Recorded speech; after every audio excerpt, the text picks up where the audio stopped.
This is Under Review, the show that talks about Colorado sports with a sprinkling of national sports stories as well. We're going to start with Rob Gronkowski. He has decided to retire from the NFL for the second time. He first left the game after the 2018 season. Rob Gronkowski spent 2010 to 2018 with the New England Patriots. When he retired after the 2018 season, I thought he was done with football. Well, he only took 2019 off. It helped that Tom Brady, his friend and favorite quarterback, decided to sign a deal with Tampa Bay in the 2020 offseason. Now, Rob Gronkowski wanted to play with Tom Brady. Who wouldn't? A Hall of Fame quarterback. The only problem, though, was New England held Rob Gronkowski's rights, which meant the only way he could go to Tampa Bay is by a trade, which happened on April 21st, 2020. Now, Rob Gronkowski played for Tampa Bay until the end of last season. The question for me, though, is should Rob Gronkowski be in the Pro Football Hall of Fame? Let's take a look at his numbers. A great tight end can catch the football and gain yards. Well, tight ends in this league are like wide receivers. Rob Gronkowski surpassed the 1,000-yard receiving mark 4 times. His top year was in 2011, his second year in the league with 1,327 receiving yards. 2014, 2015, and 2017 were all over 1,000 yards receiving. That sounds great. He was productive. Now looking at his totals, Rob Gronkowski totaled 621 receptions. For a tight end, that's great, but it's only 10th in NFL history at the tight end position. The most by a tight end is by Tony Gonzalez with 1,325 or 704 more. So you're looking at it, he had 621, while Tony Gonzalez had 1,325 receptions. That is a big difference, but being top 10 in anything is great. Now, when it came to receiving yards, Rob Gronkowski is at 9,286, ranking 5th in NFL history for a tight end. Now, that is better than his receptions. Touchdowns-wise, though, 92. 3rd all-time. So if you look at him, he has a case to be in the Pro Football Hall of Fame. Of course, a player wants to produce in the playoffs or important games, which are playoff games. Rob Gronkowski did just that. He appeared in 22 playoff games, hauling in 98. So he had 98 catches for 1,389 yards. So in the playoffs, 98 catches for 1,389 yards and 15 touchdowns. He even won 4 Super Bowls. What more could you ask for? That is what's going to help his case as a playoff production, plus the 4 Super Bowls. Looking at what else he did in his career, he was also a 5-time Pro Bowler. I would have to say, yes, he will be in the Pro Football Hall of Fame. For me can you write NFL history without Rob Gronkowski? And I'm going to tell you right now, you cannot. The reason why I say this is he was a tall tight end at 6 foot 6 inches. Defenses had to figure out how to cover this guy. Sure, you could put a linebacker on him, but good luck with that. Or you could put your secondary or cornerback on him. So basically what I'm saying is you could put a safety, a cornerback, or a linebacker, but good luck covering him. His speed let him be open. Like I said, you could try to cover him with a safety or cornerback, but good luck. He was a great player in his time. Of course, in the end, he should be in the Pro Football Hall of Fame, and he'll be eligible in 5 years. The reason why I say this could be the end, well, what if he decides, hey, I want to play again? So it could be 5 years down the road, but what if he has that itch in the middle of the season? Sure, it may be in the middle of the season, but I think Rob Gronkowski does not want to play anymore. He doesn't have anything left to prove in the NFL game. Anyway, for Rob Gronkowski to get in the Hall of Fame, he is eligible in 5 years. That puts him in at 2027. So 2027. He may not be first ballot, and it may take him a while to get in. The reason why I say this is it's not because he doesn't deserve it, but it's the fact the Hall of Fame looks at tight ends as receivers in this game. So another receiver who is better than him or receivers could get in before him. Although we can't say who changed the way the tight end is played, because for the longest time, tight ends were used as blockers. So I can sit here and say that Shannon Sharpe changed the way that the tight end position was used. The problem in doing so is people would say Tony Gonzalez. Others would say Rob Gronkowski. The point is tight ends were blockers in the NFL for a long time, and now they are receivers. They are pass catchers.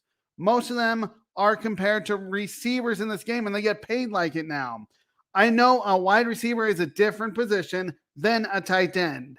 I get it, but for the Pro Football Hall of Fame, they would rather put a wide receiver or wide receivers in before a tight end. There could be a wide receiver or wide receivers who get in before Rob Gronkowski. Rob Gronkowski, though, will be in the Pro Football Hall of Fame at some point. He was one of the best tight ends to ever play the game. The question is, will the Hall of Fame put him in? To me, it seems easy. He should be in. Of course, he's not eligible for the Pro Football Hall of Fame until 2027. That is when the debate for him will start to heat up. He will get in, but this is maybe the last time we have seen Rob Gronkowski on the football field. If we did, congratulations on a great career. Next time, the Pro Football Hall of Fame, because you had one heck of a career. Now we're going to go on to the NHL. Of course, we know that the Stanley Cup final is going on with the Avalanche having a chance to win the cup tonight. But the thing is, the Florida Panthers made a surprising decision. They decided to move on from interim head coach Andrew Brunette. Andrew Brunette was the interim head coach this season for the Florida Panthers. He took over the team on October 29th, 2021. So on October 29th, 2021, this was after Joe Quenneville resigned. Now, I'm not going to get into why he resigned, but if you want to, go look that up. At the time, Florida was a perfect 7-0. Now, Brunette took over. The Florida Panthers, went an impressive 51 wins, 18 losses, and 6 overtime losses the rest of the way. Of course, they ended the season at 58 wins, 18 losses, and 6 overtime losses for a total of 122 points. And that was the best in the NHL, and they won the President's Trophy. If I told you that their interim head coach would guide them to the best record in the NHL, I would have thought you were crazy, and the players would have taken that. It's hard enough to win in the NHL, let alone have the best record. With that, they won the President's Trophy, and they had home ice throughout the NHL playoffs. Now, I explained in past episodes of Under Review why the President's Trophy really doesn't mean that much other than you get a nice little banner saying we were President's Trophy winners. It just means you have the best record in the NHL regular season, but it doesn't mean you will win the cup.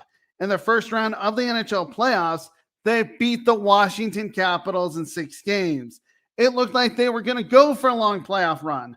Well, the 2-time defending Stanley Cup champions, Tampa Bay Lightning, had other plans in the second round. In fact, they swept the Florida Panthers. You could tell they weren't ready for that series. In fact, in the sweep, Tampa Bay outscored them 13-3. It was expected that Florida was going to keep Andrew Brunette, but one has to wonder if that second round playoff sweep, cost him his job. Why did I expect Andrew Brunette to be back as the head coach of the Florida Panthers? Well, look at what he did for the team once Joe Quenneville resigned. Their record was an outstanding 51 wins, 18 losses, and 6 overtime losses. I get it. He didn't help them in the playoffs go further than the first round, but at least you got to the playoffs. There were teams that would have switched positions with them, even if it was a second round exit. It could have been much worse. They could have missed the playoffs. You could have been the Montreal Canadiens, the worst team in the NHL. Florida decided to do a coaching search. When that happened, I knew Burnett was not going to be there long term. Sure, it was a 75-game experiment, which isn't a lot. He didn't have NHL head coaching experience. Florida decided to dismiss Andrew Burnett for Paul Maurice. The difference between Paul Maurice and Andrew Burnett is Maurice has 22 years of NHL head coaching experience. He coached the Hartford Whalers, who are no longer a team, the Carolina Hurricanes, Toronto Maple Leafs, and the Winnipeg Jets. His overall coaching record is 775 wins, 681 losses, 99 ties. Yes, he coached when there were ties in the NHL, and 130 overtime losses. Now, Maurice's teams went to the playoffs 9 times, and he advanced to one Stanley Cup final, 2002. Carolina lost to Detroit that year. Of course, everyone said that year, if it was the Avalanche, because they lost to Detroit in 6 games, or Detroit, they would beat Carolina. So Carolina was just basically happy to be there.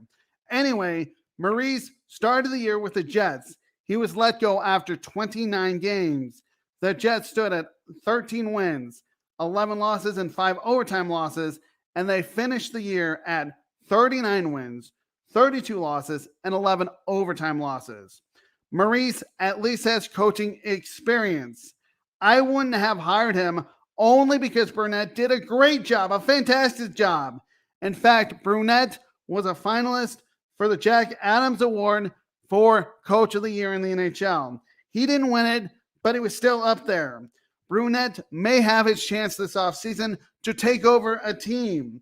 Even if it isn't this season, he will be an assistant on somebody's staff. The simple reason is he knows how to coach hockey. It would be great for a staff to have him help out because he's like a head coach. So you would have like 2 head coaches on your staff. The reason why Florida went with Maurice is he has more experience as a head coach.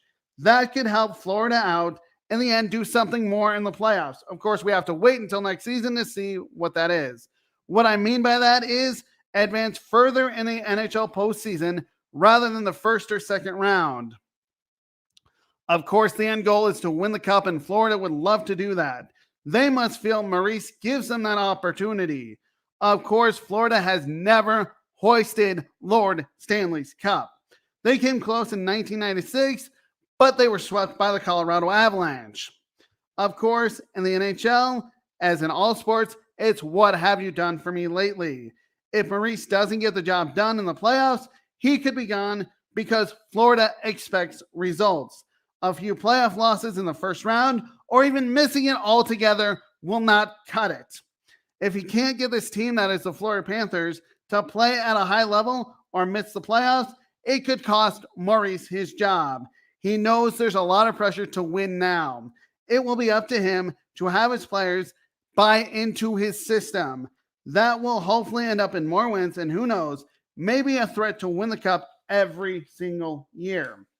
We're going to stick and go into the NBA. Of course, we know that the the NBA draft was last night, but I'm not here to talk about that. Last week, I talked about how the Hornets ended their coaching search, or so it seemed. It was expected that Kenny Atkinson would be their next head coach. It was reported he even agreed to a 4-year deal. I didn't like the hire when he was supposedly hired. Sure, he had head coaching experience with the New Jersey Nets, and it was 4 years from 2016 to 2020. His record there wasn't great. 118 wins and 190 losses. Plus, he made the playoffs just once in 2019, and it was a first-round exit for the Brooklyn Nets. Now in 2020, of course, that season ended in the bubble, but he was let go after a 28-34 start. This past season, he was an assistant on Golden State. I thought that was a better gig for him is to stay on Steve Kerr's staff. every coach wants to be an NBA head coach since it's a dream job, but I just didn't think the Hornets were a great fit for Kenny Atkinson. We all know that Golden State won the NBA championship this year when Golden State knocked off Boston in 6 games. Flash forward to this week, and Kenny Atkinson had a chance to think about his future.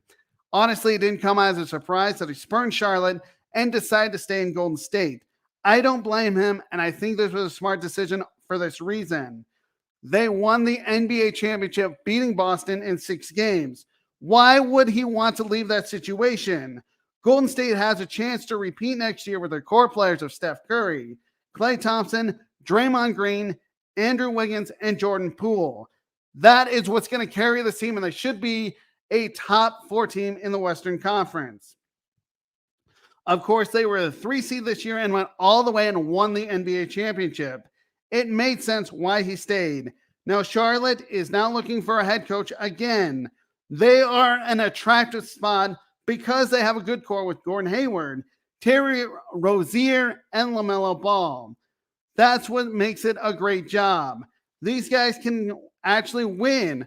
So who could they go after? Well, of course, Mike D'Antoni was the favorite, and he's meeting with Charlotte yet again. Could he get the hire? Maybe. But the thing is, though, he is meeting with the team, and that doesn't mean he will land with the job, because that's exactly what just happened. What he wanted. Mike D'Antoni is 71 years old. What's the desire for Mike D'Antoni? Also, would the young guys want to listen to him? I would think that Frank Vogel is a better choice, but hey, that's just me. Anyway, that is the real question. Will the young guys want to listen to Mike D'Antoni? Somebody will want that gig to turn the Charlotte Hornets into a winner. It is an NBA head coaching job, which is hard to come by. Charlotte wants to win the NBA championship. That is the long-term goal. The objective, though, next year is to make the playoffs. Get a taste of what the NBA playoffs are all about. They haven't earned a playoff spot since 2016. Once they earn a playoff spot, anything is possible. So we're going to stay with the NBA, but we're going to finish off with the Denver Nuggets. We know that the NBA draft happened last night, and I'm not going to go into the draft picks for the Denver Nuggets, but Jeff Green decided to stay with the Denver Nuggets. On last week's show, I talked about how great of a deal it was for the Nuggets to trade JaMychal Green and what they got back from Oklahoma City. You can review what I said on my podcast at sports-scoop.com called Denver Nuggets Trade JaMychal Green, a bigger move coming, or watch last week's live stream. Anyway, the Nuggets kept one of their own, the other Green, as I like to call him, Jeff Green. He had an option on his contract. It was up to him if he wanted to stay in Denver. If he declined the option, Jeff Green would have been a free agent to sign with any team. Well, now that he's accepted his option, he stays with the Denver Nuggets, which will ensure that he will be on the Nuggets roster next season for the 2022-2023 season. After that season, unless that Calvin Booth wants to extend him, he will be a free agent after that.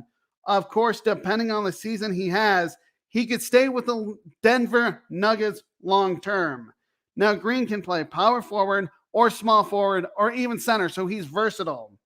Green wasn't bad this year, playing in 75 games for the Denver Nuggets and starting 63 of them.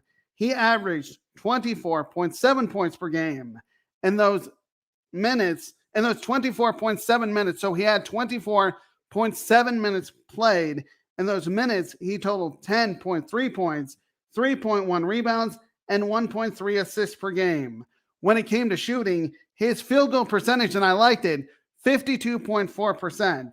There were times where he could take a three-pointer, but a lot of his shots were within the lane or basically easy shots, easy looks. There were times when he would take a three-pointer. It was at 31.5%, which isn't bad for a big guy. When it came to free throws, he could make them, but it was at 83.3%. I like a free throw shooter being at 85% minimum, because then, you know, you can trust the guy. 80% isn't bad, and 83.3% isn't bad. On defense, though, He forces the player he is guarding to force up a tough look. Those may not go in, but at least he had a hand in his face. Even if they do go in, he played defense. If it wasn't a tough look, the player Green would be guarding would actually pass it. And actually, those passes could be intercepted by the Nuggets or they could be turnovers. What I mean by that is the player he is guarding missed who he's passing to and it went out of bounds and the Nuggets had a chance to score. He is pretty much important on defense as well as offense. In the postseason, though, he didn't have a good series against the Golden State Warriors, but that doesn't matter. None of the Nuggets really did, except for Nikola Jokic. In the postseason, he started all 5 games against the Golden State Warriors. He was not the same player on offense. Of course, I have to give credit to the world champions, or should I say NBA champions, Golden State Warriors, because of their defense. You have to give credit to them and Steve Kerr's staff. Anyway, he averaged 22.6 minutes per game in those playoffs. So really, he played a lot, but he only scored 3.8 points per game. On defense, he grabbed 3.6 rebounds per game. Why did Green stay? I think I have a simple answer. And it's the fact of the matter is the Nuggets have an opportunity to win an NBA championship next season. Of course, he could have gone to Golden State, Phoenix, Utah, Dallas, or even if you look at the East, he could have gone to Brooklyn, could have gone to Milwaukee, or even Boston. Those teams have chance to win an NBA championship. But of course, he looks at the Nuggets and say, hey, they have center Nikola Jokic, who's the best center in the league and has won back-to-back MVPs. The Nuggets, though, are going to be more dangerous this upcoming season. Why? Well, they have Michael Porter Jr. and Jamal Murray if they're healthy, and that's going to have a big 3 of Michael Porter Jr., Jamal Murray, and Nikola Jokic. Guess what? Defenses have to decide who they want to defend.